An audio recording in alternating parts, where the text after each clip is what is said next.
So the fresh servers have only been up for a couple of weeks now, and when I was streaming last night on twitch.tv/Scottejaye87, just a shameless plug, come give us a follow, people seem genuinely surprised that I already have my epic fly-in, already got my dual spec, and currently sat in my bag just over 17k gold. On my bank character that's currently in a queue because it's on a separate Battlenet account, I've got around about another 14.5k on that as well. Now, you're probably thinking, how is that even possible? Well, what you got to remember is I've absolutely no-lifed it. So the server's been out for about 16 days, and I've already got about over 10 days /played. So yes, I've been absolutely no-lifing it like a complete sad act, and loving every minute of it, I might add. So there's two primary ways I've been making gold, and I'm going to show you how, and some of it you don't even need to leave Shattrath, and you don't really need to have that much of an understanding of economics. But firstly, just a quick look at my gear, because I have been doing obviously solo dungeon runs, and we're going to talk about which ones those are. But we've been clearing all raids since the first reset on the fresh servers, so obviously I've got my 4-piece tier. I've got pretty decent gear. I was quite pleased last night when I got Muramasa, but overall pretty decent. The two key items outside of raids that I'm using is obviously Librum of Eternal Rest, just for more spell power on Consecrate, and Figurine of the Colossus, just when I need those extra heals because I'm pulling lots of mobs. Now for my professions, on Thalles, my Paladin's no skill, I'm using mining, jewel crafting, and obviously I've got maxed first aid, fishing, and cooking. Now fishing's not quite maxed, but I can fish anywhere. But we're not going to be fishing for anything, so it doesn't really matter. Now we will talk about this tool in a minute, but you probably already know what it is if you watch the channel. But there's lots of dungeon farms which currently on Thalles are making decent gold per hour, but also mining is making good gold per hour. So what I've actually done is I've combined the two. So my favourite location to farm at the moment is Sefek Halls, just on normal, but as you can see, I can pull massive amounts of mobs, I can clear the entire instance, and the reason I really like Sefek Halls is because you're guaranteed 2 mines. So I don't actually clear the entire instance. Like you can see in the first room here, there's an adamantite deposit, so all I'm really interested in is getting that. So I do pull absolutely everything and just AoE them down. And the things you've got to be careful of here is the time loss controllers. Now, a lot of people have complained, or when I've said about this on stream, they've said, well, how do you manage it? Well, actually, with the time loss controllers, as long as you pull them far enough away from where they spawn and you have another pack on you at the same time, even if they pop the charming totem like you can see now, it will mind control me, but nothing will reset. They'll just run away and run back. So you've still got them all on you. Sometimes if you're unlucky, a couple of them might reset their health, but it's really not a big deal. The primary goal here with the time loss controllers is really to keep them stunned with Hammer of Justice. If you're a Blood Elf, use your AoE silence, throw your shield at them, just try and chain your stuns and interrupts on the time loss controllers to get them down fast. But that's not massively important because, as I say, as long as you pull them far enough away from where they spawn, they'll never reset fully. So the whole point of this, as I say, is getting the 2 mines. So clearing all of the first room if there's a mine there. And then when you get to the first boss, now this is really a good tip for anyone playing a Protection Paladin. You should never be 1v1ing a boss in any of these dungeons because mana starts to become an issue. So if you've got some trash left over from before the boss, it's always worth dragging a couple of mobs with you because they will just keep your mana topped up all the time. And like you'll see here, when the first 2 guards die that I brought into the boss fight with me, I then wait just to kill these few adds that spawn from the boss, and then I'm going to go and grab the other 2 guards. And like you can see, I'm completely at the moment, but you watch how this changes when I bring the 2 guards in. I will instantly just start getting more health, more mana, just because I've got more mobs hitting me, and obviously I'm hitting more mobs with Seal of Light, Hammer of Righteous, all that good stuff. But the worst thing you can do is only go 1v1 versus a boss, because as long as you can take the damage from the boss, you're better off keeping your mana up all the time and just being able to hit more targets with Seal of Light on. Now, you can juggle between Seal of Light, Seal of Righteous, Seal of Wisdom. I don't bother. And it is me being a bit lazy. You probably would get faster clear times if you was to use Seal of Righteousness, for example, and then when you really need to switch to Seal of Light, switch to Seal of Light.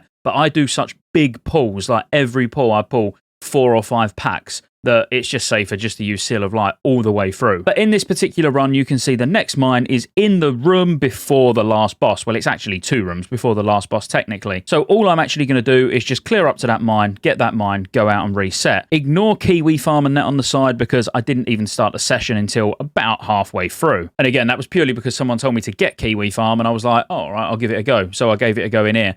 it doesn't seem like it accounts for obviously gems and ores and stuff like that. And really, getting the 2 guaranteed mines is what we're really there for. But we are getting all of the trash loot, all the greens, all the everything. We're getting all of that as well. So it's a great raw gold farm and mining farm at the same time if you're a prop paladin that happens to have mining, or you might be a DK that's got mining, or there's probably many warriors. There's probably lots of classes, lots of specs that can do this, but as a prop paladin, you can just pull so many. It's really, really quick and easy. Now, I'm sure you've already heard of people doing this, but my second big gold farm that I've been doing, and I've done it so much, I'm nearly exalted with Thralmar, and I've been doing it solo. I think I've done 1 heroic run in here as a group.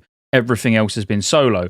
But Shattered Halls, just running in, you can pull huge amounts of mobs, providing you've got half decent gear. Like you see, I pull all the first mobs, and then the entire next room, including the 2 guards, and then just stand there, just AoEing them down. Now, this is just raw gold, and the raw gold's decent. You're looking at a few hundred gold an hour if you actually stay in here for a solid hour, because you get lots of greens, lots of cloth, chances on like blue gem recipes that sell for hundreds of gold, to be fair. And I did actually get a gem recipe that I already had, so it was a duplicate, and I actually sold it for 499, so just under 500 gold, which pretty solid for 1 run. But overall, it's pretty safe. You don't need to go to the extreme lengths that I'm going to, where I'm pulling, multiple packs like this. You could just take it easy and do 1 pack at a time, but I just find it more interesting just AoEing down loads of mobs and seeing loads of numbers. It can get a bit touch and go because of the curse that you've got on you, but like you can see it, I've not even used my trinket on this pull because I want my trinket for the next pull. And the next pull is quite dangerous, don't get me wrong. You would need decent gear to do it, but I do pull the entire next hallway. And because my bubble's on cooldown, I'm literally just going to hand a protection, run all the way to the end, get all of them, and then job's a good one. There's a couple of annoying mobs here. You do really want to focus the acolytes. That's why that is my focus. I'll run back to the acolyte and obviously keep nuking that one, but the hunters or the marksmen are really irritating as well, because when they scatter shot, you do get really chunked. So it would be good to have health pots, or at least the trinket where you can get loads of health back when you pop it from all the blocking. You've just got to be really confident with a class that you're playing and know your limits of what you can actually handle. Now, if you want to see a full walkthrough of Sefek Halls, Mana Tombs, Shattered Halls, I didn't mention Mana Tombs, but Mana Tombs has 2 mines in it as well. So I have been soloing Mana Tombs. Little bit more annoying as a paladin. It's doable, totally doable, but a little bit more annoying purely because there's loads of mobs in there that completely drain you of your mana, which is just, it's a little bit irritating. That's why I prefer Sefek Halls. Even with the mind control mobs, it's not a problem. But if you want to see full-length videos of those, obviously just let me know in the comments and I'll post a few of them over the next week or so. And now this is the fun one. So this is how I've made the majority of my gold. And I'm even going to give you an example here right now because we'll test it. It could go wrong and I might sit here for ages waiting to be able to edit this video. But I'm so confident that this is going to work, I really don't think it's going to take long. So what I would suggest doing is once my Hearthstone's ready and I'm in Orgrimmar at the auction house, keep an eye on the clock so you can see exactly how long it took me to flip an item. But basically, you've heard me talk about rested XP in terms of leveling. This is what I actually use for gold making, but it's not this part. This is great, don't get me wrong, where it shows you the most efficient gold farms, roughly how much gold per hour based on your class because you put what your class is, what your professions is, and everything. And it will show you gold farms that are tailored to your professions. Now, don't get me wrong, all that information's out there. I like it because I'm lazy. I can just have a quick look before I go out farming and I'll go, all right, LBRS, that's where I'm going to go. Or adamantite ore's selling really well, I'm going to fly around Terracar, or whatever, it's nice to have a glance. Now, I'm sure there's add-ons that are free that does this because obviously this is paid. If you use the affiliate link, yes, I do get a kickback. This is not a sponsored video, though. It's just an affiliate link, obviously. But you could get that information on YouTube. You could get that information anywhere. The thing I like most is about the professions, and loads of you have said about TSM. I've never used it, and I really should try it. But the only reason I don't try it is because I'm already signed up to Rested XP. But where it shows you how much gold you can make from professions. So this is how I've made the vast majority of my gold. And I was given examples last night with food, and I'll show you that when we go to the auction house. But at the moment, for example, Relentless Earthstorm Diamond, I'm not going to look at that purely because I can't make it. I haven't got the recipe yet. But the minimum buyout at the moment is around 240 gold. This does update like once an hour or something. So if you look, it might be slightly different, but it should be at least in the same ballpark. Now, the materials to buy off the auction house are 100 gold, and you can sell it for 240. So every one of these you cut, you're going to make 127 gold profit. So this is quite unique to fresh servers because you're getting such a good markup because there's not that many people with the actual recipe itself. Like I say, I haven't even got this one yet. But the ones I have got are all the Hydral reps, for example. So if we was to look at like Smooth Lion's Eye, I could buy a Smooth Lion's Eye for, what's it selling for at the moment? Around 22 gold, and then I could make 88 gold profit. So we could try that, but we'll go for the red because the runed gems for the spell power normally sell pretty well anyway. So according to this, they're around 30 gold each on the auction house. As I say, this will fluctuate slightly because this isn't completely in live time, but it is updated multiple times a day. You know, it's regularly updated because it goes off of Nexus Hub or whatever the website's called, which sort of looks at all the auction houses as well. But I can apparently make about 78 gold profit on this. So let's try it. Now, it is currently the afternoon, so I wouldn't imagine too many people are getting upgrades from raids that they actually want to stick gems into, but it'll be a nice little experiment anyway. This add-on, by the way, that I'm using is called Auctionator, and I want to show you one thing just before we get to the gems. So this is how I made a ton of gold early on. It's sort of died out a little bit now, I would say, but if you look at Toolbuck Venison, I can buy Toolbuck Venison for, let's have a look exactly how much, 7 silver, 44 copper each. So for 7 silver, 44 copper each, but then if I cook that into the 20 hit food, the 20 hit food is selling for 1 gold 7 each. So for every single piece of food I make, I'm going to be making 1 gold profit. That's 20 gold profit every stack. Now, there is a lot more on here than I would like to see at the moment because I've been talking to people in the guild about this and I think they've all jumped on the bandwagon. But as I see these stacks drop down throughout the day, so once they maybe get to sort of 10 stacks there, maybe 4 or 5 stacks there, once there's less on there, I will actually be buying all of the Toolbuck Venison up and doing it again. But I've made somewhere in the region of, I'd like to say 3,000-4,000 gold just from cooking. And that's not specifically just this food. This food, a lot of people are buying, obviously, because they've got low amounts of gear. They've not got gems and stuff, so they're just buying, you know, for 10 gold getting a few bits of food. People don't seem to mind just to get some hit to go into raids. But other food obviously applies as well. You just need to have a look at your auction house or on the Rested XP add-on. But let's get back to what we was actually looking at. So if we look for Crimson's Spinal or Spinal, whatever you want to call it. All right, so they're up to like 40 gold at the moment, but you can see they're selling the cut gems for like 77 to 83. So let's buy, right now, we'll buy 3 because you want to do it in small amounts. You don't want to buy 10, 20 at a time and then flood the auction house because now you're going to get people undercutting. You'd be better off just monitoring these 3 for a minute, making sure no one undercuts you, and preferably cut something and put something on that's useful that no one else has got on. So a lot of people, when they buy these red gems, if you're a spellcaster, you normally look for runed. So if we was to look for runed at the moment, they're up to 115 gold. So a lot of people wouldn't even think of looking at Teardrop Crimson. Sorry if you can hear the keyboard in the background. A lot of people wouldn't even think of looking at Teardrop Crimson because they just would associate the red gem with being runed. So we will make the runed version. So let's craft them now. Because again, if someone's fairly new or not confident with gems, they'll ask in guild, oh, what's the red spell power gems, for example, and someone instantly would say runed. Not many people would say Teardrop.